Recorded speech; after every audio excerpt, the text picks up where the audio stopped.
తండ్రి దశరథుడున్నాడు, రాముని భార్య, రామునికి ఉండేటువంటి తమ్ముళ్ళు ఉన్నారు, రావణాసురుడు ఉన్నారు, ఇంతమంది ఉన్నారు.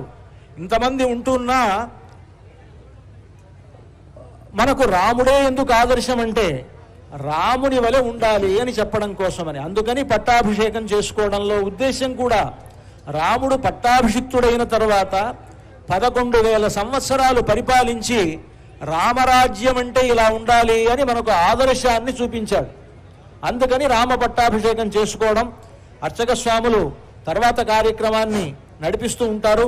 మధ్య మధ్యలో మనకు రామాయణ కథలోని రామ కథలోని వృత్తాంతాలను చెప్పుకుంటూ పట్టాభిషేకంలోని ఆంతర్యాన్ని మనం గమనిద్దాం. భద్రాసల సీతాలక్ష్మణ సమేత శ్రీరామచంద్ర స్వామిన మహాపట్టాభిషేకోత్సవాఖ్యే కర్మణి ఋత్విక్వరణం కరిష్యే దేవేశం ప్రార్థ్య పారావారపయో విశోషణ కళాపారీన కాళానలజ్వాలాజాల విహారహారి విశిఖ వ్యాపార ఘోరక్రమ సర్వావస్థ సకృత్ ప్రపన్న జనతా సంరక్షణైక వ్రతి ధర్మో విగ్రహవాన ధర్మ విరతిం ధన్వీ సతన్వీ తునః భద్రాద్రి రామ కృపయా పరయా ముదాతే బ్రహ్మోత్సవేషు క్రియమాణ మహోత్సవోయం పట్టాభిషేకమతిమోదమముం గృహాణ సద్ధర్మ పాలన ధియే చ ప్రభోః ప్రజానాం ఇది దేవేశం ప్రార్థ్య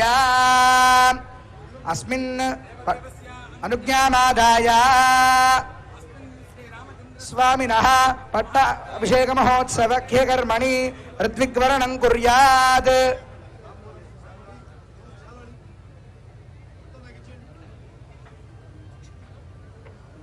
హరితసగోత్రోద్భవం పుడిచేటి రామచంద్రాచార్య శర్మాణం వసిష్ఠస్థానే ఆచార్యం త్వాం వృణీమహే యథాచార్యో వసిష్ఠో హి పురాయోధ్యాపురే వరః తథా పట్టాభిషేకేస్మిన్ భూత్వా రామ పరో భవ.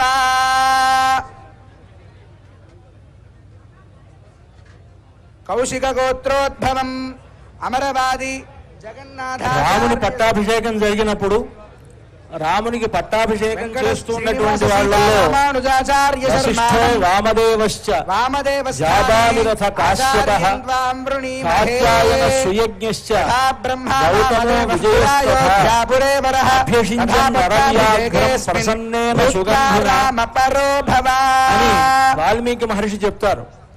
రామునికి పట్టాభిషేకం జరిపినటువంటి వాళ్ళల్లో ఆ మహర్షులు ఉన్నారు. ఎవరు అంటే పొడిచేటి సీతారామానుజాచార్య శర్మ, రామదేవుడు, జాబాలి, కాశ్యపుడు, కాత్యాయనుడు,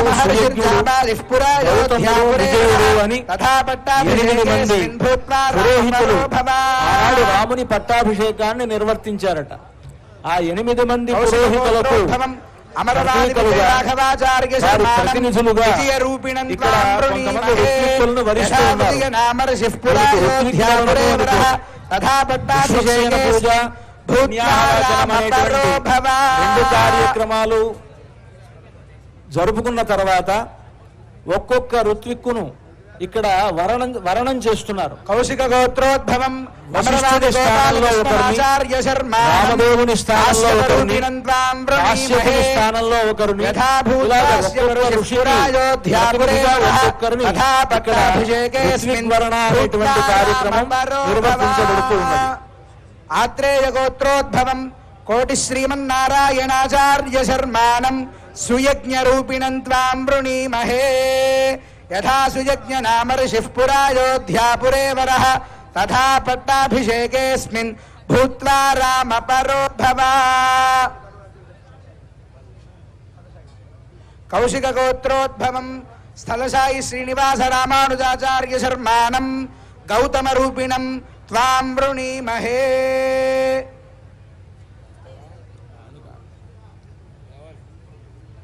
గౌతమ రూపిణం త్వాం వృణీమహే యథా గౌతమ నామ ఋషిః పురాయోధ్యాపురే వరః తథా పట్టాభిషేకేస్మిన్ భూత్వా రామ పరో భవ. భారద్వాజ గోత్రోద్భవం మురళీకృష్ణమాచార్య శర్మాణం కాత్యాయన రూపిణం త్వాం వృణీమహే యథా కాత్యాయనో యోగి పురాయోధ్యాపురే వరః తథా పట్టాభిషేకేస్మిన్ భూత్వా రామ పరో భవ.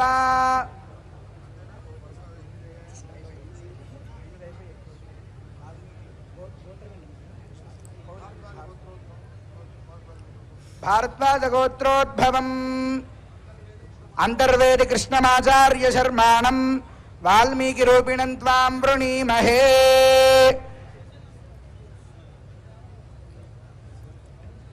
ఆనాడు ఆ పట్టాభిషేక ఉత్సవాన్ని నిర్వర్తించినటువంటి మహర్షులు, అసలు రామాయణాన్ని మనకు అందించినటువంటి వాల్మీకి మహర్షి, ఇటువంటి మహనీయులకు ప్రతినిధులుగా ఇక్కడ ఉండేటువంటి కొంతమంది ఋత్వికుల్ని ఋత్విగ్వరణంగా చేసుకున్నారు. ఆ విధంగా ఋత్విగ్వరణ అనేటువంటిది కార్యక్రమం జరుగుతూ ఉన్నది.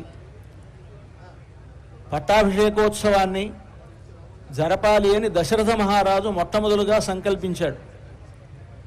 రాముణ్ణి పట్టాభిషిక్తుణ్ణి చేస్తాను అని ప్రజలందరి దగ్గర ఆయన చెప్పాడు. ప్రజలు, సామంతులు మొదలైనటువంటి వారంతా ఉండేటువంటి సభలో, అప్పుడు ఆ సభలో ఉండేటువంటి వారంతా ఒక్కసారిగా హర్షధ్వానాలతోటి రాముణ్ణి మేము రాజుగా మేము కోరుకుంటున్నాము అని అన్నారు.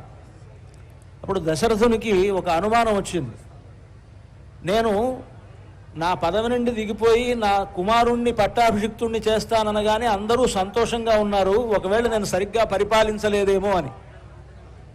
భగవద్ రామానుజరూపిణం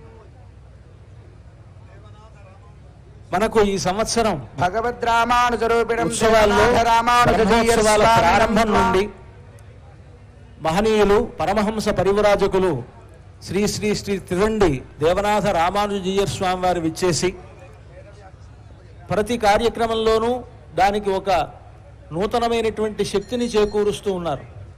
ఆ మహనీయులు నిన్నటి రోజున కళ్యాణోత్సవంలోనూ పాల్గొన్నారు. ఇప్పుడు పట్టాభిషేకోత్సవాన్ని వారి ప్రత్యక్ష పర్యవేక్షణలో నిర్వర్తింపజేస్తూ ఉన్నారు. ఆనాడు రామచంద్రమూర్తికి పట్టాభిషేకం చేద్దామని దశరథ మహారాజు అనుకోగానే ఆ అయోధ్యానగరంలో ఉండేటువంటి ప్రజలంతా కూడా హర్షాన్ని వ్యక్తం చేశారు. అన్ని ఏర్పాట్లు పూర్తయ్యాయి. కానీ ఒక విఘ్నం ఏర్పడింది. మనం ఈరోజు పట్టాభిషేకానికి ఎటువంటి విఘ్నాలు లేకుండా విశ్వక్సేనుణ్ణి పూజించాం కదా, మరి ఆ రోజుల్లో రాముడి పట్టాభిషేకానికి విఘ్నం కలిగింది కదా అని అనుకోవచ్చు మనం. భగవంతుడి సంకల్పం ఒకటి, ఆ సంకల్పం ముందు ఏది పనిచేయదన్నారు. ఆ భగవంతుని సంకల్పం ఏమిటి అని అంటే, తాను ఏదో అయోధ్య ప్రాంతానికి మాత్రమే రాజుగా ఉండాలని ఆయన సంకల్పం కాదు, మూడు లోకాలకు ప్రభువు కావాలి అని రాముని సంకల్పం. ఆ మూడు లోకాలకు ఆయన ప్రభువు కావాలి అని అంటే, దశరథుడు సంకల్పించి పట్టాభిషేకం చేద్దామనుకోగానే పట్టాభిషిక్తుడైపోతే రాముడు మూడు లోకాలకి ప్రభు అయి ఉండేవాడు కాడు. ఆయన వనవాసం చేసినందువల్లనే, ఆయన వనవాసం చేసేటప్పుడు సీతమ్మ వారిని రావణాసురుడు అపహరించినందువల్లనే, అలాగా సీతమ్మ వారిని అపహరించినందుకు గాను రావణాసురుణ్ణి రామచంద్రమూర్తి సంహరించినందువల్లనే, మూడు లోకాలను జయించినటువంటి రావణాసురుణ్ణే సంహరించడం వలన రామచంద్రమూర్తి మూడు లోకాలకు ప్రభువు కాగలిగాడు. అలాగా రావణాసురుణ్ణి సంహరించిన తర్వాత అప్పటికే ఆ రోజుల్లో ఉండేటువంటి పెద్దలైనటువంటి వాళ్ళు, అంటే విభీషణుడు పట్టాభిషిక్తుడయ్యాడు లంకా రాజ్యానికి, సుగ్రీవుడు వానరరాజు అయ్యాడు, వీళ్ళంతా కూడా ఆయనకి స్నేహితులు.